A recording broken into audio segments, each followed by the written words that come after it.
Well, all right, and welcome back to another exciting episode of the Planet Gen X podcast. I'm Sean, and that over there is Brian. What's up, everybody? Yeah, by golly, we're so glad to see you guys this week. Man, do we have a jam-packed show. A lot of stuff to talk about, man. It is Trailer Fest again. But before we get into Trailer Fest, please hit that subscribe button, give us a like, give us a dislike, leave us a comment. We need some interaction. Hey, we just got a new... What? Tell us we stink. Yeah, tell us we stink, we suck, we're great, whatever you want to tell us. We did get a new subscriber this week, so I'm going to give him a shout out. Shout out, new subscriber. Thank you. Yeah, appreciate that, man. Appreciate it a lot.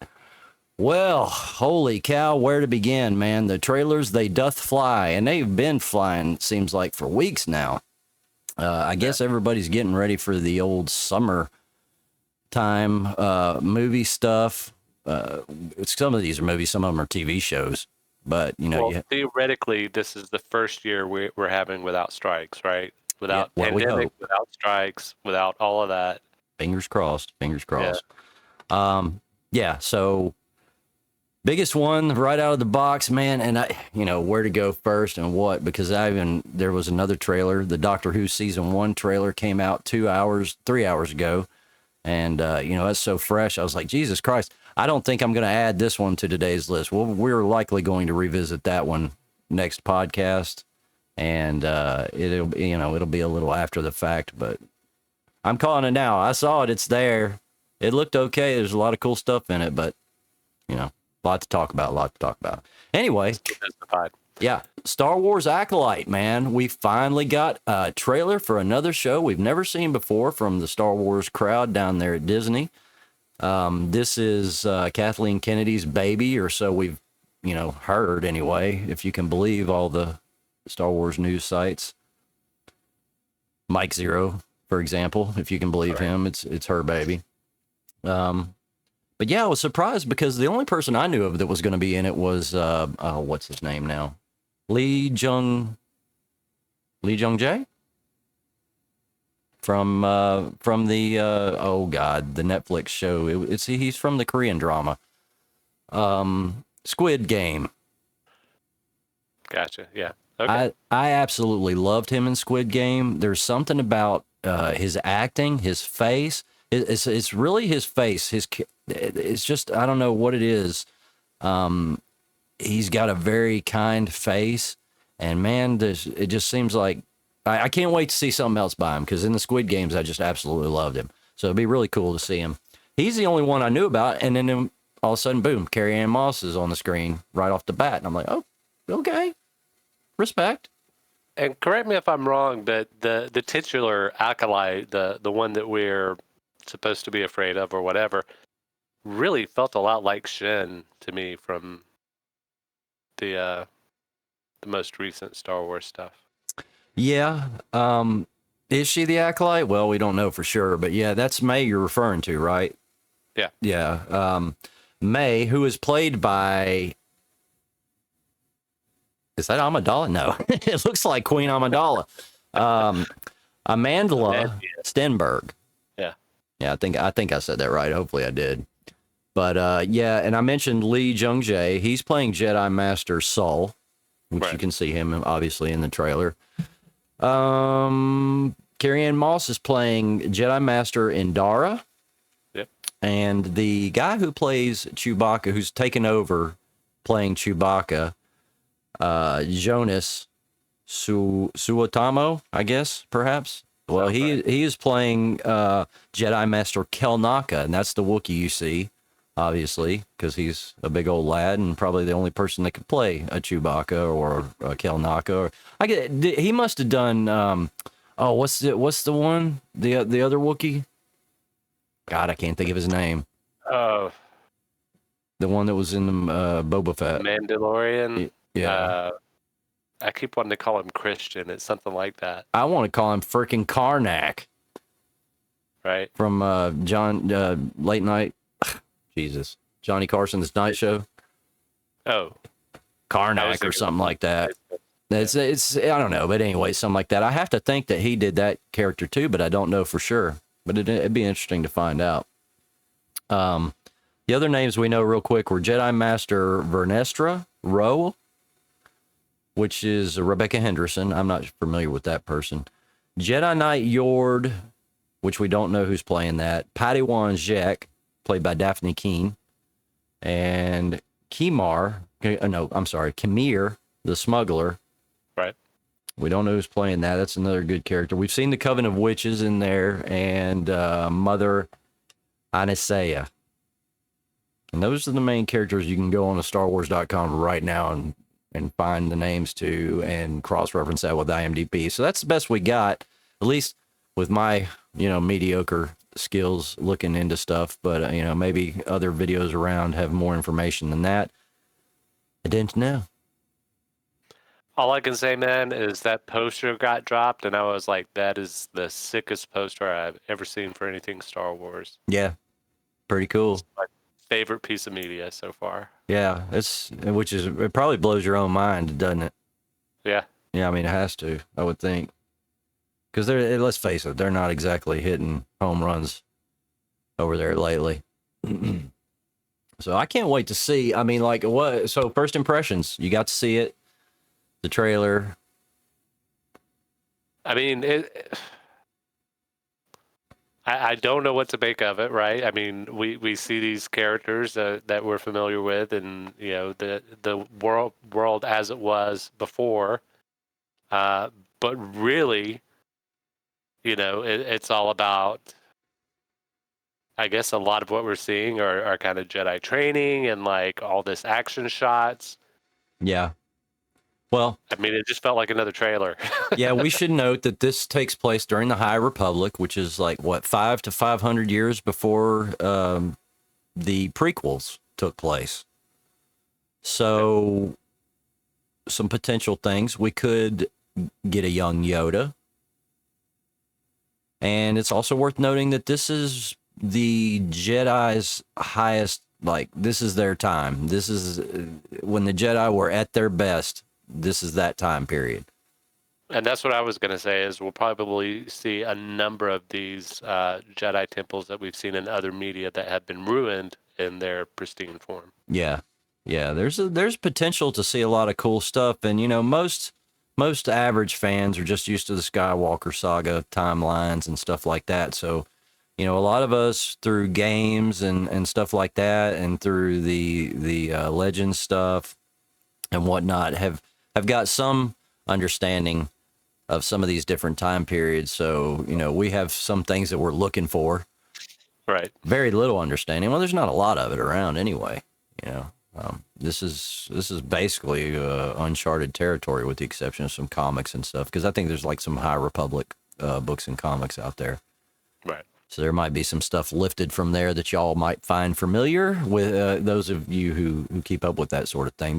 That's in that's getting to a level of fandom I'm not down with. I love Star Wars, but I'm not going to consume every single piece of everything. God love you, those that do, because you're the ones that let us know what the hell's going on with all this stuff. We think it's new, and no, that came out of Legends, whatever. In 1983, XX wrote a book about blah, blah, blah. Yeah, no doubt. Or that was fan fiction that was only hosted on this one site. Right. Only 5 people saw it. But, yeah, I mean, so the whole time leading up to this, I didn't know what this was going to be, what it was going to be about. So this definitely gives us a whole new visual, something to sink our teeth into and kind of get an idea. Okay, maybe this will be good. We just don't know. Here's my question. Are they going to present Coruscant in the same way that they have? Or are they going to try and sneak something in this one event caused them to, expand so vehemently or, crazily? No. Over 500 years. From what I remember and seeing Coruscant in way older, we've seen Old Republic Coruscant, I believe, and it was exactly the same. Yeah. But, I mean, who's going to stop rewrites, right? Yeah, well, I mean, they could have just been lazy, too, and said, well, we already have all this, beautiful footage. We can just reuse something like that. But considering the time period I'm thinking of, if you do Old Republic, that's quite a long time ago. That's a long freaking time for a planet to just be a whole city. Sometimes I forget about the Old Republic stuff. Yeah. Well, I mean, Talking yeah, about food stuff. Knights of the Old Republic, man. I mean, like that was our first foray foray into getting some taste of Star Wars other than the Skywalker stuff. And that's the only thing I could think of initially. That was it. Like, if you wanted other stories, that was the only. And it's good, very good stuff. Yeah. A lot of stuff that we hope to see maybe come out into the big or small screen eventually. I know I would. But yeah, so the Acolyte drops on June 4th. And I'm looking forward to it, man. Not as much as I'm looking forward to Andor, just because I know what to expect of Andor. But I'm all down for some new Star Wars, and I will give it a chance. I think many don't right out of the gate, but I will give it a chance. It can't all be bad, right? There's got to be some good. No, it can't all be bad. Even if it sucks. Not at all. Man, and another beautiful trailer dropped recently too. And this is a movie that I've been hearing about possibly going to get made for, probably at least 15 years that I've heard about it. Definitely 10, but 15 wouldn't be a stretch either. And that's the Beetlejuice 2 trailer has finally dropped, or Beetlejuice, right. I think is how they're putting it out there. Don't say it a third time. Yeah. That's all I've seen, or Beetlejuice. Yeah. So, I was happy to see a lot of familiar, well, not a lot. I was happy to see some familiar faces. And obviously Michael Keaton reprising his role as Beetle Batman. Still trying to figure out who he reminds me of in his makeup. Because to me, he doesn't look the same. I thought he looked exact, but I don't know. I mean, he's a little older, but he just looked like it, and he sounded just like him, and just like he's supposed to. So he's more than a little older, though. Yeah, he's a lot older. I mean, like, a lot of time has passed. This is getting like the Ghostbusters type love. Yeah, 30 years between sequels. But I really like having the returning roles of like everybody basically. Well, yeah. So we know that Winona's Catherine O'Hara's back in it. She's playing Lydia Dietz, the old character we know and love her as, who was practically an unknown when that came out, other than the people that knew from Second City, SCTV. She's Delia Leeds. Who did I say? You said Lydia. Lydia. Yeah, no, Jesus. Winona's Lydia. Because I was trying to do Winona at first, and you said her name. Right. Yeah, Winona's back. I'm also a big fan of Jenna Ortega playing the daughter. I think that's good casting. I thought it was great because she looked just like Lydia from back in the day. I thought that she came out, and so it was really cool to see that. Because I don't want this necessarily to just be a reboot. Oh, here's the younger crowd, and now here's Beetlejuice doing. I'm hoping that there'll be a really good story in this. I am too, because like that, there were so many parts of the original story. Like even the wholesome side was interesting. Oh yeah, these two wholesome people trying to scare off these bad people moving in their house. Or, it hit different than a lot of other stuff ever did. Yeah, like they had no idea how to be bad. They were so wholesome. Like they really had to go outside their comfort zone for sure. Yeah. And I'm just kind of hoping this isn't just another, hey, let's make another. Yeah. Make some money. No, I feel good about it. Hopefully we'll be all right. But so far what I saw, which wasn't a lot, it's a teaser trailer, so it's not like the full-on thing. Yeah. Well, I can guarantee you we're going to get a performance from Sir Keaton himself. Oh, no doubt, man. Because he's a big old ham, man. Like, in the original one, I remember hearing this story about the little carousel at the end of the movie when he comes out and he's got the arms that are hammers and he's got the carousel on top of his head. Mm-hmm. Well, it's a very fragile prop. And the prop guy kept telling him, okay, you need to be real careful with it. And long story short, he kept fucking around so much that that prop kept breaking, and they had to just constantly refix that prop guy. I'm pretty sure hates Michael Keaton. But yeah, he was definitely a character back in the day. To say he was easy to work with would not be something many people would say. I've heard a lot of different stories. I think he's been humbled. Anybody who makes a movie like Multiplicity had problems. Yeah. Right? But I definitely think, you know, his career had a lull there for a while, whether he wanted it or not. Because many times that's intentional. These people disappear on purpose. Yeah. But a lot of times it's not. And I don't know if in his case it was or not, but I think he's humbled. I think he's more appreciative to be where he's at. So I don't know. Good. It was kind of funny seeing that little interaction with him and Arnie and Danny. Did you catch that one? I don't know. I want to say was it the Oscars? Oh no, I didn't. No. Anyway, they Arnold Schwarzenegger and Danny DeVito were presenting or something. Michael Keaton was out in the crowd, and I think it was Danny DeVito or it was both of them going off about, like, you know, being beat up. Their characters, you know, Mr. Freeze and the Penguin being beaten up, but as if it was them.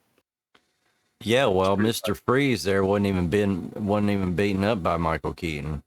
That was right. What's his name? George Clooney. Oh, it was Clooney, yeah. Yeah. Yeah, so go check out the teaser trailer. It's pretty cool. Make sure you go check out that Acolyte trailer we were talking about too. It's very cool. Well, we got one more trailer coming up, and I was a little confused when I saw this one because this is an Alien Romulus. It's another teaser as well, so we don't get the full scoop here. Yeah. But this is from the director Don't Breathe and that last redo of Evil Dead. That's fuck, I didn't write his name down. Well, anyway, shit, I can't think of what it is either. I did not edit my shit very well. Anyway, been so long. Yeah, but anyway, you'll figure out who it is. Yeah, but he's no slouch anyway. But as far as the cast goes, unless, you know, these are people that are just under my radar big time, there's really nobody in this movie that I knew. I could not recognize. And in fact, I'll give them the credit they deserve. Isabella Merced, Kaylee Spaney, Archie Renault, David Johnson, Spike Fern, and Eileen Wu. Never heard those kind of ring a bell, but I couldn't. They're probably television actors, more than likely. Right. But the main thing that confused me a little bit. So Ridley Scott is listed as a producer on this. I saw that. Yeah. So, but he's not an EP. Right. So I don't know what this. Okay, so for those that don't know, Ridley Scott's been working on his own kind of. You know, we've already seen a couple movies out of him about kind of like the prequels to it, or the. I mean, it is a prequel, but it's kind of explaining the world of the alien world and those giant beings that are basically us. Yeah. You know, he's got that whole thing going on, and I thought that he was actually going to do his own alien thing again at some point. Like I want to say like 10, 15 years ago, there was talk like he had 4 or 5 movies in him he was talking about. So. Yeah, I don't know where this whole thing fits in. It's a little confusing to me. And just having him as just a producer and not an executive producer just leads me to believe he had very little to do with this movie. I think he's honestly getting into action movies. He's enjoying that a lot. Because I think, and they're not just strictly boring action movies. They're all Ridley Scott style action movies, right? Yeah. There's mystery, intrigue, and some farce and whatever else in it. But it's totally different than a horror genre. Well, I mean, but he's already done that stepping away thing, and then he came back, you know, with I can't think of what that is. It Covenant? Covenant was the last Alien movie, I think, or it was the one he did. Anyway, there's been 2 movies that he's come out with, but I can't remember the damn names of them. Was it Isolation or was that the game? That was the game. No clue, dude. I can't keep up with all these damn names anymore. So many different versions of stuff. But yeah, I really like the Alien franchise a lot. So Alien and Predator very much, and the two go hand in hand. I'm sitting here trying to imagine Gen Zers. No hate, but just them being exposed to Alien Predator type stuff, and then trying to go back and watch the original Alien movie. I don't know, man. I can't even pretend to understand like whether they could handle it or not. I really don't know. Well, I mean, I find myself. It would be easy to get bored if I'm not like really hyper focused on it, right? Yeah. Like, oh, that's such a good design quality. Oh, check out this shot and all this stuff. If I'm not super engaged, just be kind of like, okay. Well, I mean, I get surprised by the youth of the day, man, because I mean, like I've seen a couple of little kid bands recently in videos doing some old Megadeth, some old Metallica and stuff, and it's like, wow, okay. I see a couple of young girls doing Iron Maiden the other day. I thought that was pretty awesome. Yeah, I saw that one too, man. So like, I mean, you're like, okay, well, there is hope yet. Because I honestly, I didn't have a whole lot of hope because I don't. From what I see, there's no concept of history. So if you have no concept of history, then how are you gonna find the cool shit from way back? So they are finding it somehow. I know through Stranger Things that Metallica got a big bump with the kids on Stranger Things. Like they're like, what is this? This is cool, and that's the way they find stuff. But hopefully they go and digging through mom and dad's album collection and stuff like that and movie collections and stuff and find this stuff and go, wow, this is pretty neat. We don't have anything like this nowadays. I don't know. I think it's natural for people in general, at least here in America. I don't know if it's like a worldwide thing, but at some point, like roughly, I think it was in our 20s, all the new music that keeps coming out. We grew up with the music from like my sister influenced me with some old stuff. My parents had some old records that they didn't listen to. So there was some of that, but like my parents didn't listen to a lot of like The Doors, Led Zeppelin, all that other stuff that, we picked up on, Pink Floyd and whatnot. Yeah. So at some point, I guess what I'm saying is you have this inspiration to find different music, and sometimes you can only do that by going backwards. Oh yeah, no doubt. So yeah, kids, go check it out. Go learn about some aliens. You'll like it, I promise. You really will. And Sigourney Weaver rocks. Just so y'all know, like she was doing the whole. If you want to talk about like being woke and matriarchal and stuff like that, we had that already. We had a great female protagonist.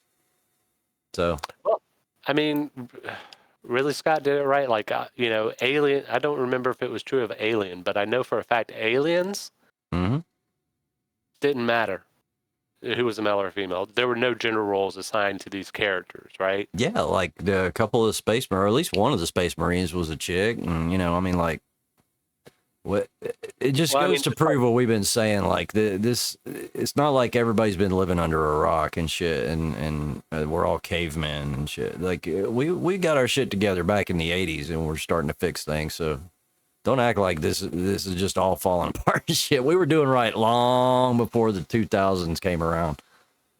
Yeah, well, I mean, but we had the Ronnies back then, and now we've got the other alt-right.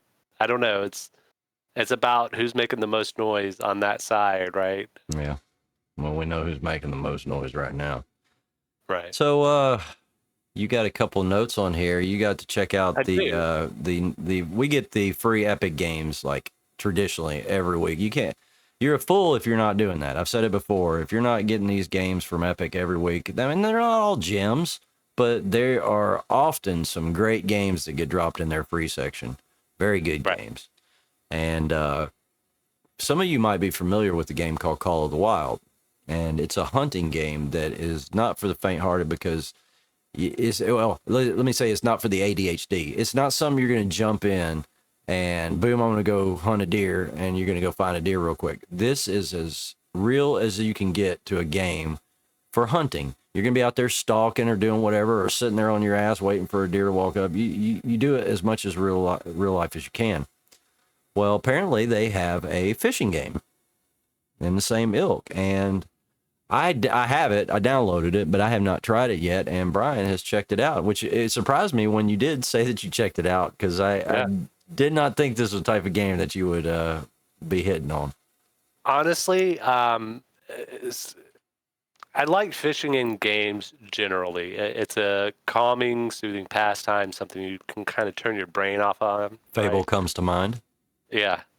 And so the funny thing is it's not even really about the fishing for me. It's really about it being a exploration sim. It is based on like the Golden Reserve in Wyoming, like that area. Yeah. So they mapped a real place.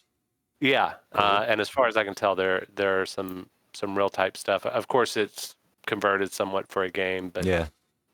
Some of these are real setups, or kind of.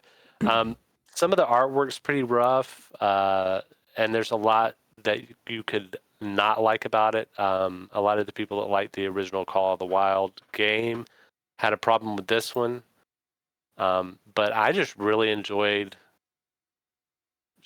getting in the Jeep, just shooting around, getting in the boat, checking stuff out. Oh, so you can't get in a boat?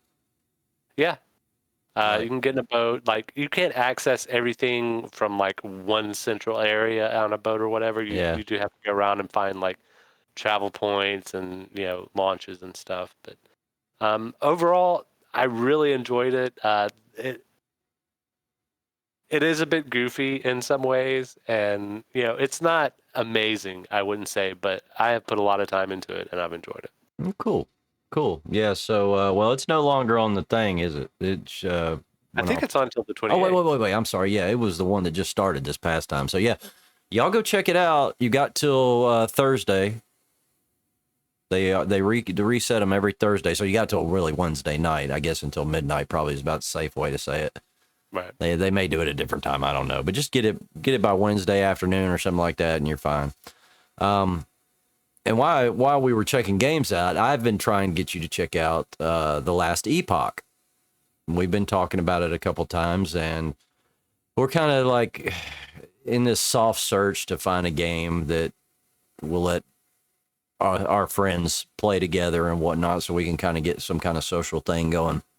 And obviously, we all like Diablo, but we got kind of a bad taste in our mouth from Diablo Immortal, and neither of us played Diablo 4, but our friends did, and even they aren't playing it. So we're just, wanted something maybe in that vein or something that we all like that we could play together. So I checked it out, and I didn't play it very long, but right off the bat, I'm like, okay, yeah, this is definitely a Diablo clone. It's just the two orbs at the bottom. As well. Yeah, I've never played that one, so I didn't even know. But the two orbs, the mana and the health orb is like, boom, giveaway right there. Right. Not the first Diablo clone I played. The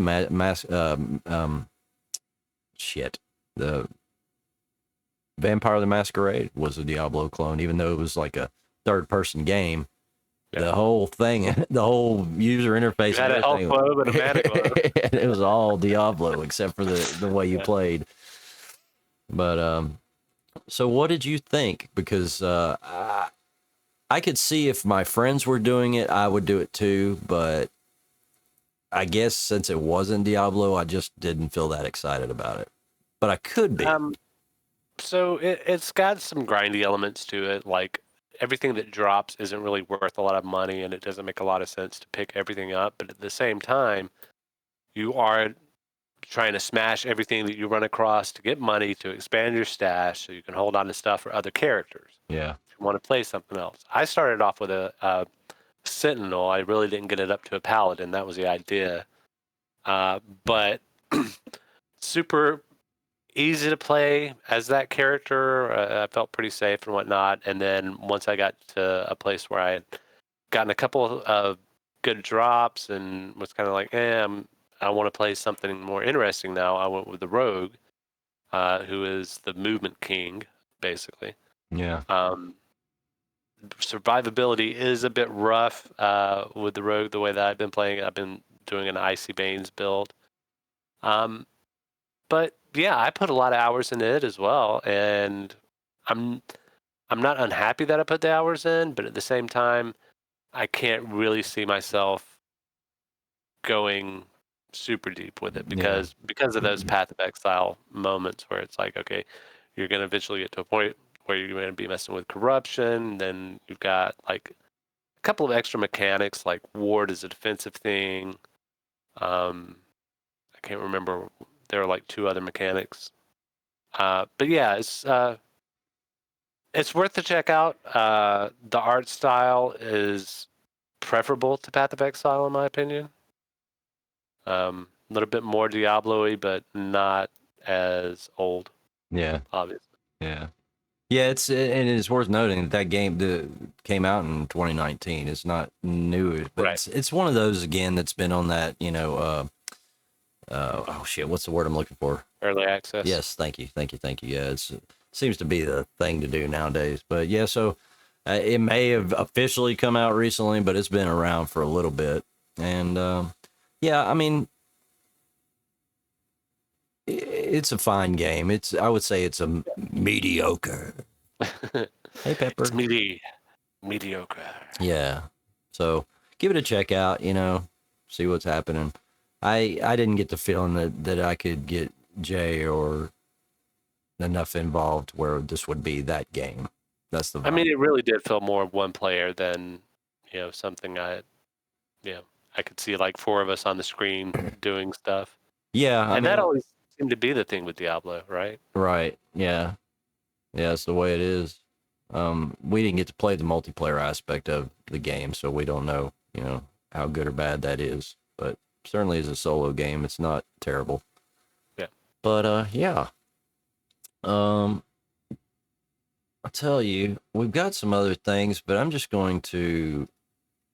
We got one big thing, right? One thing that constantly lands on our list. You mean the Apple thing? Yeah. Yeah. I will mention it. So Apple is getting sued by the DOJ antitrust lawsuit. Again. Simply states, I'll just go ahead and just read this to y'all real quick, and then we're not going to dwell on this. So the U.S. Department of Justice has filed a case against Apple for violating antitrust laws. More specifically, the case revolves around how Apple has used its lockdown ecosystem to build a monopoly on the iPhone. The DOJ alleges that Apple blocks super apps, suppresses mobile cloud streaming services, blocks cross-platform messaging apps, limits third-party digital wallets, and even limits how well third-party smartwatches work on its platforms. This is also the 3rd time that the DOJ has sued Apple for antitrust violations in the past 14 years. Right. During a press conference announcing the lawsuit, Deputy AG Lisa Monaco said Apple's efforts smothered an entire industry. A response to the lawsuit from Apple spokesperson Fred Sains says the lawsuit threatens who we are and the principles that set Apple products apart in fiercely competitive markets. Whatever, guy. Yeah, I'm telling you. I love to see this, man. They do need to be knocked back a peg or two, man. Their whole closed ecosystem thing, it's tired. It's very tired. And I agree. I mean, I have nothing to say. Yeah, the only thing I'll add is that the right to repair thing's bullshit. I mean, you need to be able to repair your stuff, and they're not the only ones that do it, but they're one of the worst offenders. So, fuck you, they were Apple. kind of leading the pack. You deserve everything you get. 3 times in 14 years. What do you know? Right. Maybe it'll actually do something to them this time. A couple of honorable mentions. We brought up Battlefront Classic sucking tailpipe last week, and they have an update on the horizon. It may be out now that we're recording. I don't know for sure. I haven't followed up on it. So fingers crossed, maybe it'll update a lot of the gripes that people were complaining about. It definitely needs better love than it got, because it could have been a really huge re-release. A lot of people were really wanting that game, especially in that format. I will make an addendum. I said, that the game size last week was huge for no reason. I found out later that it all has 4K textures now. So that's the reason for the giant size. I had to figure something was up, man. But, I mean, I don't know. I had not heard anything about there being any differences at all. So that came up later as far as because all the things I saw were, it's bigger, but nobody made any notion of why it was bigger. They just kept saying, it's so big and there's no reason why. Well, 4K textures is a reason why. And as far as that's concerned, I kind of feel like there's two people. There's people that live in the 4K world, and there's people who live in the 1080 world, because 1080 is good enough for most everything. You're damn right. And if you've got like a giant wall-sized screen, okay, yeah, 4K all day. Absolutely. Right.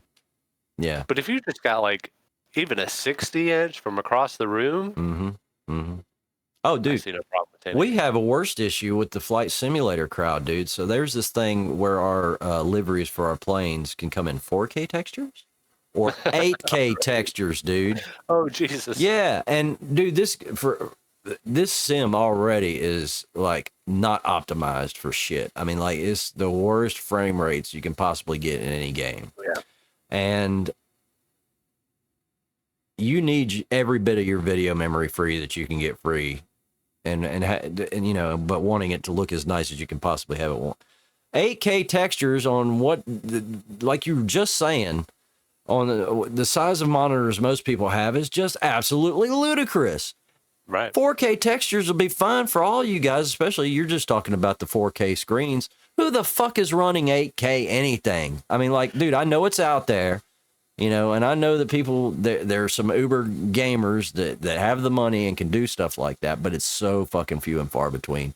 I had this guy the other day post a livery only 8K, and I like his liveries. He does good stuff, right? But I told him, dude, what are you doing? I said, at least give us the option. It always has been an option before. Most guys will give you a 4K one and an 8K one. Yeah. Don't just give me 8K, man. I mean, give me a fucking break. What are you doing, man? But, yeah, so one more little thing, because I didn't really play it that much back in the day, but there are a lot of people who really loved the Alone in the Dark series way back in the day.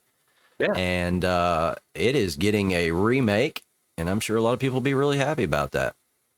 Yeah, I kind of saw that coming with the Alan Wake. Yeah, right? Makes sense, totally. Yeah. But, yeah, so keep your eye on that. Eventually, it's out. I'm sorry, don't keep your eye on it. It's out. So Go get it. Check it out and see if you like it. Alone in the Dark. I don't know if it's like 1 or 2, because there were 2 of them. There's Alone in the Dark 1, Alone in the Dark 2. I guess it's just a remake of the original. Probably. Or maybe they packaged it together or... Yeah, like they tried to do with the Battlefront series. Right. Another quick mention, and I only mentioned it in disgust. Roadhouse got a remake, man. And it's bullshit. Shame on them. Yeah. 2 Swayze movies that got remakes that never should have got remakes. Red Dawn and Roadhouse. I mean, look, all I hear about Jake Gyllenhaal is he's a great guy, but no, right? Yeah, I'm sorry, dude. Nobody can fill the shoes of Patrick Swayze in Roadhouse. And it has no business being remade. Yeah. I mean, honestly, guys. I mean, I'm all for Conor McGregor being able to play a bad dude and playing to some of his own skill sets and whatnot, but find another vehicle, right? Yeah. I mean, this was just have an original idea, you guys. Come on. And don't tell me there aren't out there, because you can come up with some original shit. People do it all the time. It's just few and far between now. Okay, last but not least, there is a great program out there. You can get the demo for it. It's called Starship Simulator. And they just recently had their Kickstarter. And the only way to describe it is just, it looks very Star Trek-y when you get into it, but it's basically just, it's Starship Simulator. You can fly around, you can go to different places. And the guy's really trying to make it as realistic as possible. And I think his vision down the road is that they'll have different types of crafts, let's just say skins or whatever. So I don't know this to be 100%, but say it's got a Star Trek look now. maybe, you know, a couple years from now, you got, At 5. yeah, Bab 5, Star Wars, Andromeda, you know, whatever floats your boat. Battlestar Galactica, any of that stuff. Warhammer. Yeah. He's doing it in Unreal 5, which is awesome. And it's just a husband and wife team, dude. But the stuff he's put together so far is just fantastic looking. Like I said, you can go to Steam right now and get a demo for it and check it out. Starship Simulator. Their Kickstarter started a couple days ago, and they have already met their goal on Kickstarter, which I was very happy to see because I have never backed anything on Kickstarter. That's how much I believe in this. I really think that I see the potential in it. Like, Yeah. you can get lost. Like, this is as open world as you can get, and you can get lost. The ideas he talks about that he has for it, and it just sounds amazing. And I just want to see if they get their money, what they can do with it. So why not, man? It wasn't bad. You know, you can pledge at whatever level you're comfortable with. So make it so you don't get, you know, taken till it's funded, which this one is funded, so we get taken right away. But I don't know if it's still around, but there was an alternative called Indiegogo once upon a time. yeah, I remember that. Yeah, And I actually put a little bit of money into getting Alan Tudyk and Nathan Fillion a little bit of work after Firefly. oh, nice. Yeah, they had that show Con Man, Yeah, and that was their Indiegogo thing. I think they had a Kickstarter as well. Never watched it. Finally got around to watching it. 10-minute episodes, two seasons of like 12 episodes, something like that. Real easy to watch. And I enjoyed it, but it wasn't amazing, right? That was the funny thing is like Alan Tudyk, I think was like heading it up. yeah. But you know, it wasn't, the writing wasn't what was amazing. It was the people. Well, And I think that's what commonly happens with a lot of that. sure, yeah. Like on Resident Alien, he has fantastic writers, and he is just a phenomenal actor. So coupled with the right words, he's incredible. But I mean, yeah. Well, Just because you're a good actor doesn't mean you can write good. Yeah. What was that? Put him and Nathan in a room together, and you're going to get something great. Yeah, well, you feel like you should for sure because they're both two incredibly talented actors for sure. But yeah. So if you get a chance, their Kickstarter is up until April 19th. So even though it's funded, they do have secondary and tertiary goals. So if he gets his secondary goal, I forget what he said he was going to do. If he gets his tertiary goal, then he said we're going to do stuff with the planets in UE5 that's going to blow people's minds. So I hope he gets to there. So yeah, I'm really looking forward to it, man. I think the potential. I mean, the demo just gives you an idea. It's such a basic idea, but when you hear him talk about what he wants, you know, where he intends it to go, and with the getting this money allows him to hire people, and that's when this thing's really going to start to steamroll. So just doing what he's done, I'll just give you a quick, it blows my mind because this is just a dude and his wife, right? But in this, the ship you see in the demo, it's not just code that tells this, you know, like this console to do whatever. He has literally run conduit and everything that has a little on-off switch run, you know, it all interconnects. So it's very hard to build a ship in his world because you got to really go into the walls and, you know, so I was blown away by that. I couldn't believe that. Like, that's intense. And that's probably what caught me the most is when he went to that kind of detail, and I thought, okay. And I heard like why, because you listen to the video and see why he's doing this, like what future engineers, right? Yeah, I mean, like he just it seemed like he had a basic, like if I could design a game, a Starship Simulator, I guess, for lack of a better word, it's like he spoke to me. It's like exactly what I would be putting into it. You know, it's like what I wanted Starfield to be, that it just wasn't there, you know, that kind of thing. I think somebody has finally got the idea. I just hope he can see his dream realized. Well, here's hoping, man. Yeah, here's hoping. Y'all go check it out. Give him some money if you can, and I think you guys would like it. I mean, if you guys like this kind of stuff, Star Trek, Star Wars, man, I mean, it's a no-brainer, really. That's the main reason I brought it up, because it's the kind of thing you guys would like, for sure.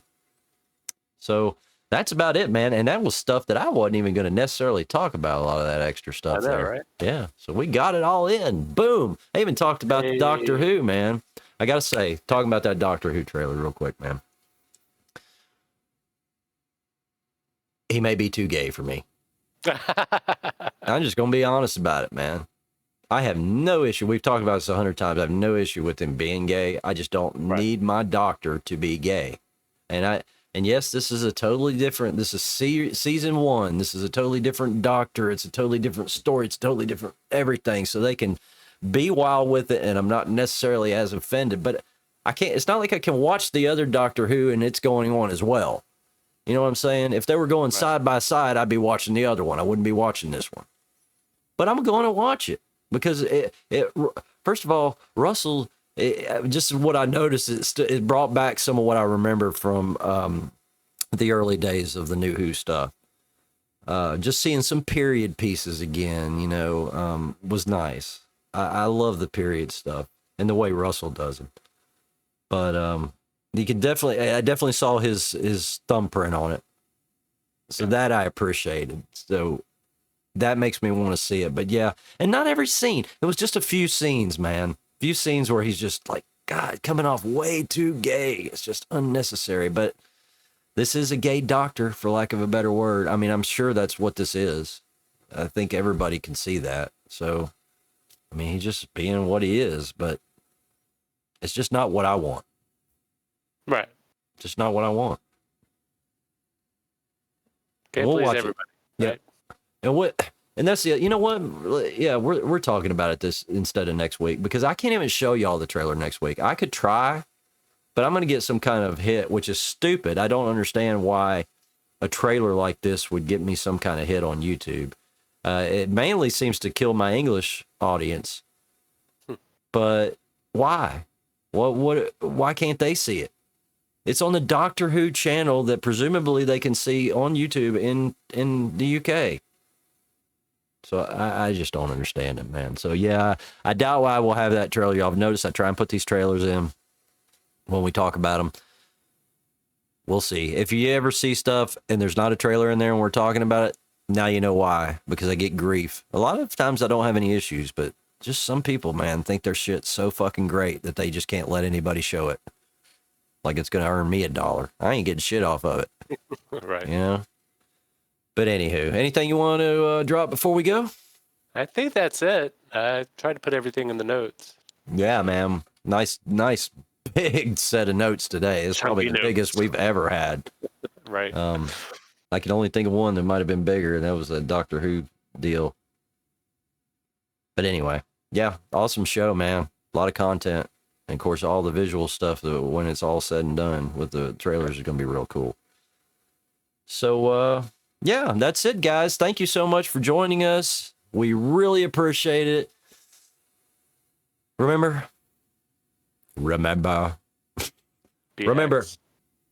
as always, be excellent to each other. And we'll see you on the flip side. Yeah, we'll see you on the flip side. Peace out, people. Thanks, everybody. All right. Bye. Bye now. Bye. Bye. Bye now. Bye-bye. Peace. Bye. Peace.